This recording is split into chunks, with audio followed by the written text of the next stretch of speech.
Hello. അപ്പോൾ ഇതാ നമ്മൾ രാവിലെ തന്നെ എഴുന്നേറ്റ് നമ്മുടെ പരിപാടികളൊക്കെ തുടങ്ങാനുള്ള പരിപാടിയാണ് കേട്ടോ ഗൈസ്. അപ്പോൾ ഇതാ നമ്മുടെ ബീൻസൊക്കെ ഇതാ നന്നായി പൂവൊക്കെ ഇട്ട് ഇതാ കായ്ക്കാൻ വേണ്ടി ഇങ്ങനെ സുന്ദരിയായി നിൽക്കുന്നുണ്ടേ.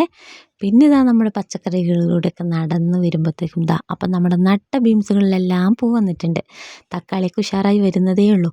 അപ്പോഴാണ് ഇതാ ആളെ കണ്ടത് കേട്ടോ, ആ വെള്ളപ്പൂ വിരിഞ്ഞ്. അയാളെ നമ്മൾ കഞ്ഞുണ്ണി എന്ന് പറയും കേട്ടോ. നിങ്ങളുടെ നാട്ടിൽ എന്താണെന്ന് പറയുന്നത് കമൻറ്റ് ചെയ്യണേ. പിന്നെ നമ്മൾ ഇന്നലെ ചെറുതായിട്ട് പച്ചക്കറിയൊക്കെ ഒന്ന് ഇളക്കി നമ്മൾ പൊടിവളമൊക്കെ ഇട്ട് കൊടുത്തിട്ടുണ്ട് കേട്ടോ. അപ്പോൾ നമ്മൾ വത്തക്കയുടെ കുരുവൊക്കെ ഇട്ടിട്ട് എല്ലാം മുളച്ചൊക്കെ വന്നിട്ടുണ്ട്. അപ്പോൾ അതൊക്കെ ഒന്ന് ഇനി സെറ്റാക്കി എടുക്കണം. അപ്പോൾ നമുക്കിനി നമ്മുടെ രാവിലത്തെ പരിപാടികളൊക്കെ ഉണ്ട് കേട്ടോ. അപ്പോൾ നമ്മളിതാ നല്ല മഞ്ഞാണെങ്കിലും നല്ല ചൂടാണേ. അപ്പോൾ ഇതാ നമ്മൾ പൂരി ഉണ്ടാക്കാൻ വേണ്ടി മാവൊക്കെ കുഴച്ച് ചെറിയ ചെറിയ ബോൾസാക്കി ഇരിക്കുകയാണ് കേട്ടോ. അപ്പോൾ തനിക്കുട്ടി എന്നെ സഹായിക്കുന്നുണ്ട്. ഇതാ അവളുടെ സഹായമൊന്നും പറയാത്തതാണ് നല്ലത്.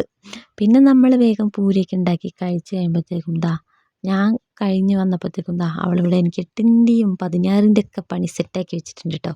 ഉള്ള മണ്ണും പൊടിയും ഫുള്ളകത്തായിരുന്നു. പിന്നെ അതൊക്കെ അടിച്ച് വാരി തുടച്ചൊക്കെ വരുമ്പോഴത്തേക്കും ഉച്ചയായി. പിന്നെ നമ്മളിതാ മസാല മുന്തിരിയൊക്കെ ഉണ്ടാക്കി കഴിക്കുകയാണ്. അത്യാവശ്യം നല്ല എരിവുണ്ടായിരുന്നു. പിന്നെ നമ്മൾ കഴുകാനൊന്നും പോയില്ല, എങ്ങനെയൊക്കെയോ അത് കഴിച്ചു. പിന്നെ ക്യാമറയിലേക്ക് കാണിക്കാൻ പറഞ്ഞിട്ട് തനിക്കുട്ടി കാണിച്ചു തരാണ് കേട്ടോ. അപ്പോൾ പിന്നെ ഉച്ചയായതുകൊണ്ട് പിന്നെ വെയിലായതുകൊണ്ട് നമ്മൾ പുറത്തൊന്നും ഇറങ്ങിയില്ല.